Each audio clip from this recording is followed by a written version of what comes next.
அன்பினர்களே, Iran America போர் நிலைமை இன்னும் மாறவில்லை. நாம் ஏற்கனவே தந்திருக்கின்றோம். ஜெனீவாவில் ஒமானின் துணை தூதரகத்தில் பேச்சுவார்த்தை நடைபெற்று கொண்டிருக்கும் போதே இந்த இரண்டாவது காணொலியையும் நாம் பதிவு செய்கின்றோம்.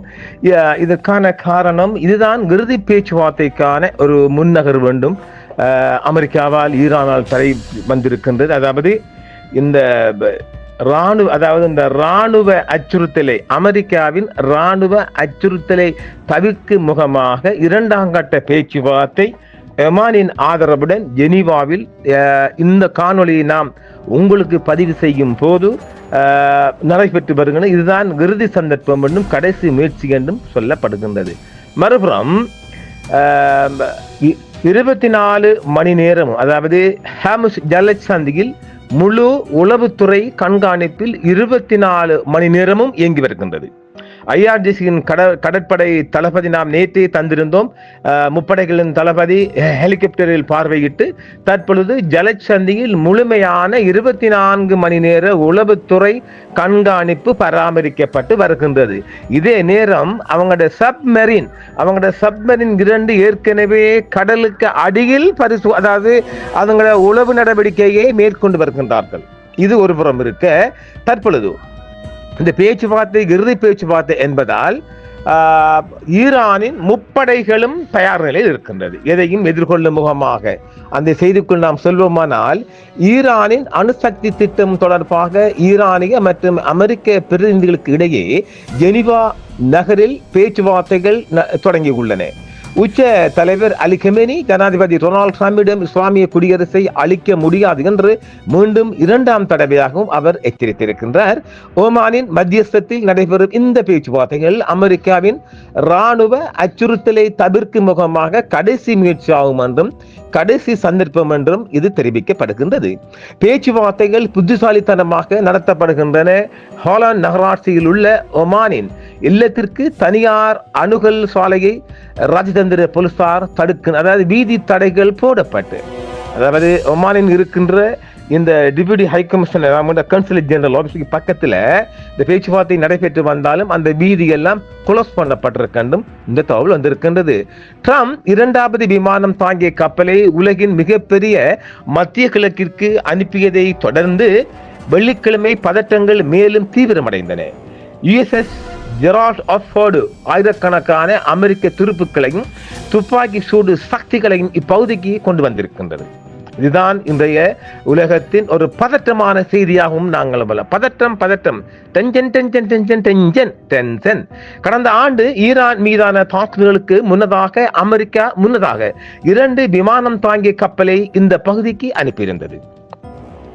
இஸ்லாமிய புரட்சிகர காவல் படை IRGC திங்களன்று கப்பல்கள் மற்றும் ஹெலிகாப்டர்களை நிறுத்தியது. மேலும் மூலோபாய ஹார்முஸ் ஜலசந்தியில் ஒரு இராணுவ பயிற்சிகள், ட்ரோன்கள் மற்றும் ஏவுகணைகளை நேற்று முற்றுமுழுதாக திங்கட்கிழமை பரிசோதித்திருக்கின்றது. செவ்வாயன்று இன்று நாட்டிற்கு எதிரான அமெரிக்காவின் அச்சுறுத்தல்களுக்கு எதிராக கமேனி பின்வாங்கினார். அமெரிக்க ஜனாதிபதி தனது சமீபத்திய உரைகளில் ஒன்றில் 47 ஆண்டுகளாக இஸ்லாமிய குடியரசை அளிப்பதில் அமெரிக்கா வெற்றி பெறவில்லை என்று கூறுகிறார். அது உண்மைதானே? அவங்களும் இந்த நீர்மூழ்கி கப்பலை அனுப்புறோம் என்று சொல்லிக்கிட்டே இருக்கார்கள். நான் உங்களுக்கு சொல்கிறேன், நீங்களும் வெற்றி பெற மாட்டீர்கள் என்று கமேனி மீண்டும் இன்று 2ஆம் தடவையாக சொல்லுகிறார். அதில் ஒரு மடியில கனமடி வச்சு தான் பெருசு இந்த மாதிரி சொல்லுங்க.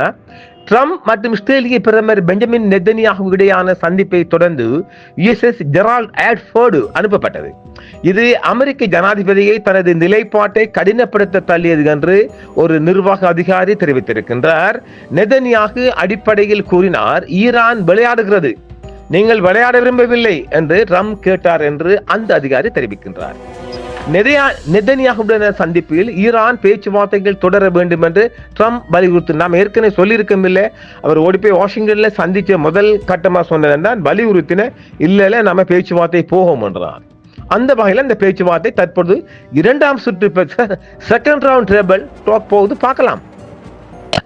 அச்சுறுத்தல்கள் இருந்த போதிலும் ஈரானிய மற்றும் அமெரிக்க தூதர்கள் ஏற்கனவே ஒமானில் ஒரு சுற்று மறைமுக பேச்சுவார்த்தையை நடத்தினர். அணு எரிபொருள் செறிவூட்டலை முடிவுக்கு கொண்டு வர மறுப்பதில் தெஹ்ரான் உறுதியாக இருக்கின்றது. ஆனால் இரு தரப்பினரும் மேலும் பேச்சுவார்த்தைகளுக்கு திறந்திருப்பதாக கூறுகின்றார்கள். ஈரானின் வெளியுறவுத்துறை அமைச்சர் அப்பாஸ் அரக்சி திங்களன்று நேற்று சுவிட்சர்லாந்துக்கு வந்திருந்தார். அங்கு அவர் தனது ஒமானிய வெளியுறவு அமைச்சர் பந்த் பின் ஹமாத் அல் புசைடியை சந்தித்து அணுசக்தி பிரச்சனைகள் மற்றும் தடைகள் நீக்குவது தொடர்பான நாட்டின் கண்ணோட்டங்கள் மற்றும் பரிசீலனைகளை விளக்கினார் என்று ஈரானிய அரசாங்கம் தெரிவித்திருக்கின்றது. அணு ஆயுதங்களை வைத்திருப்பதாக பரவலாக ஏற்றுக்கொள்ளப்பட்ட இஸ்ரேல் ஈரான் இதே போன்ற திறன்களை பெற முயற்சிப்பதாக குற்றம் சாட்டுகின்றார். அவர் குற்றம் சாட்டினல்ல, ஈரான்காரன் அணுகுண்டு கையில் வச்சிருக்கிறான். இருந்து பாருங்கள், சண்டை கொண்டு வருமானால் ஈரான் கடைசி தன்னால இனி முயற்சி முடியலண்டா ஈரான் அணுகுண்ட தூக்கும். என்ன கேட்டா ஈரான் முற்று முழுதாக அழிந்தாலும் பரவாயில்லை, இந்த அணுகுண்டை கையில் எடுத்து இந்த இந்த இந்த சூரர்கள் இருவரையும் அடக்கி ஆகணும். அப்பனு கொத்தன் சுப்பான் இருப்பான் இல்லை, எப்ப பார்த்தாலும் அச்சுறுத்தல் கொடுத்து கொண்டு நீங்க அதை செய்யக்கூடாது இதை செய்யக்கூடாது. முஸ்லிம் நாடுகளுக்கு மட்டும் இந்த இந்த இந்த இந்த கூட்டம் ஒரு ஆர்டர் போட்டால் முஸ்லிம் நாடுகள்ல எல்லாருமே கோலையா இருக்கல, ஒருத்தனாவது நின்றே ஆகணும். இது இது இது நான் உண்மையாக இந்த முஸ்லீம் ஆக வரல. எப்ப பார்த்தாலும் இந்த சிறிய நாடுகளை அமெரிக்கா அச்சுறுத்துவதிலிருந்து விடைபெறணும். ஒன்று ஈரான் அழியணும், இல்லாட்டி அமெரிக்கா அழியணும். இது நம்ம கடைசியாக இது இப்படிதான் சொல்லலாம். அணு ஆயுத பரவல் ஒப்பந்தத்தின் விதிகளின்படி ஒரு சிவிலியன் அணுசக்தி திட்டத்தை உருவாக்குவதற்கான அதன் பிரிக்க முடியாத உரிமையை இஸ்லாமிய குடியரசு வலியுறுத்தியுள்ளது. மேலும் அது ஒரு குண்டுவெடிப்பை தொடர்கிறது என்று மறுத்துள்ளது.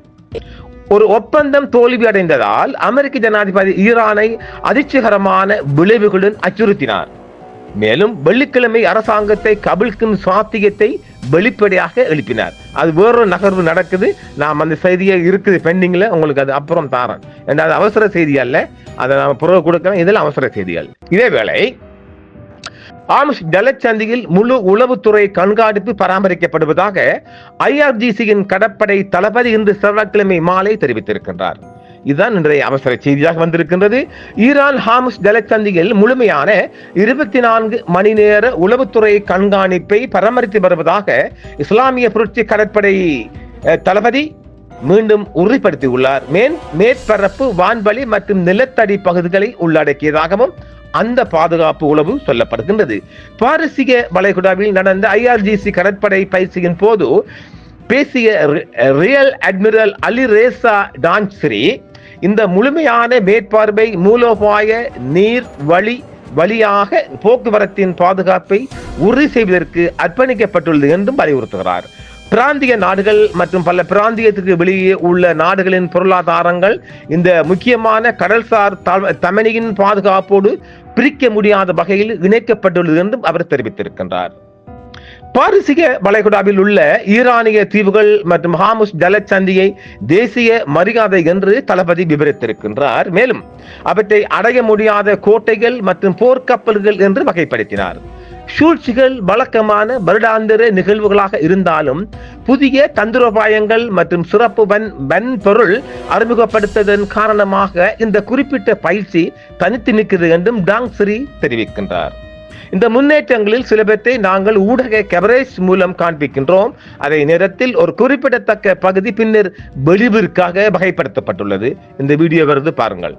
அமெரிக்கா இஸ்ரேல் அச்சுறுத்தலுக்கு மத்தியில் எந்த ஒரு ஆக்கிரமிப்புக்கும் ஈரான் பதிலடி கொடுப்பதாக உறுதியளித்திருக்கின்றது.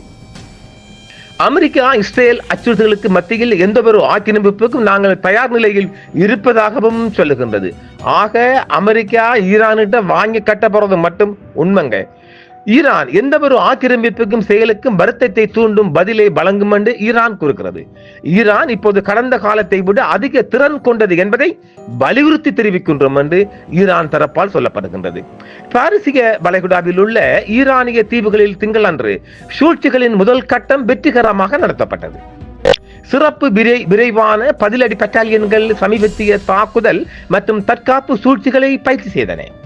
நியமிக்கப்பட்ட இலக்குகளை தாக்க ரோன் மற்றும் துணை மேற்பரப்பு அலகுகள் 3 ஈரானிய தீவுகளான கிரேட்டர், டம், லெசஸ், டன் மற்றும் அபு மோசாவிலிருந்து ஏவப்பட்டன. மூலோபாய நீர்வழியின் ஸ்மார்ட் கட்டுப்பாட்டை மையமாக கொண்டு ஹார்முஸ் ஜலசந்தியில் செவ்வாய்க்கிழமை இன்று பயிற்சியின் முக்கிய கட்டம் தொடர திட்டமிடப்பட்டுள்ளது.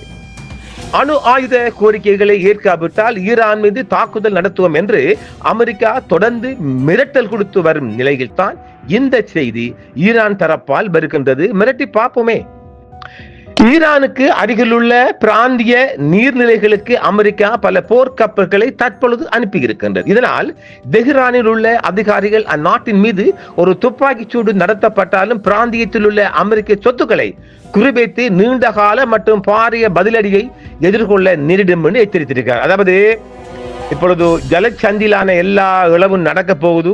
அங்கு அப்படி ஒரு இளவு நடக்குமானால், இளவு காத்த கிளி போல காத்துக்கிட்டு இருக்கிறாங்கல்ல, அப்படி ஒரு இளவு நடக்குமானால் ஈரான் தக்க பதிலடியை மும்முனைகளிலும் கொடுப்பதற்கு தயார் நிலையில் இருக்கின்றது. பூமிக்கு அடியிலிருந்தும் பூதம் கிளம்பும், பூமும்பா பூதம் கிளம்புற மாதிரியும் கிளம்பும். ஆக என்ன கேட்டால் இது தொடர்ச்சியாக வாய்வீரமாக இரண்டு தரப்பாலும் வருவதால் இரண்டு தரப்பு மோதி உலகத்துக்கு ஒரு நிம்மதியை கொடுக்க வேண்டும் என்று நான் உண்மையாக விரும்புகிறேன். ஏனெனில் அமெரிக்கா அந்த ஏழைகளிய சிறிய நாடுகளை பாருங்க, வெனிசுவேலா அது என்னொரு கர்மம் பார்த்தீங்கன்னா, பலமுறை சொல்லியிருக்கிறோம். நம்ம வீட்டுக்குள்ள அத்துமீறி ஒரு நாய் வந்து நம்மளை அடிச்சுட்டு போனா நமக்கு எப்படி இருக்கும்? நம்ம வீட்டுக்குள்ள ஒரு நாய் வந்து நம்மளை இழுத்துட்டு போனா எப்படி இருக்கும்? இது எல்லோருக்கும் வருகின்ற உணர்வு தானே. இப்போ ஈரான் என்ன பாருங்க, இஸ்ரேல் எல்லாமே வச்சிருக்கிறான். சிறிய நாடு, மிகப்பெரிய நாடு ஈரான். இந்த ஈரானை தொடர்ந்து இந்த நெய்னா அச்சுறுத்தி வாரான் என்றால் ஈரான் ஒரு பதிலடி கொடுக்கத்தான் வேணும். பார்க்கலாம் யார் சண்டியன் என்பதை ஜலச்சந்தியில் பார்க்கலாம். போர் தொடங்குமானால் நாம் தொடர்ச்சியான லேட்டஸ்ட் தகவல்களை உடனுக்குடன் தரலாம் என்று இருக்கின்றோம்.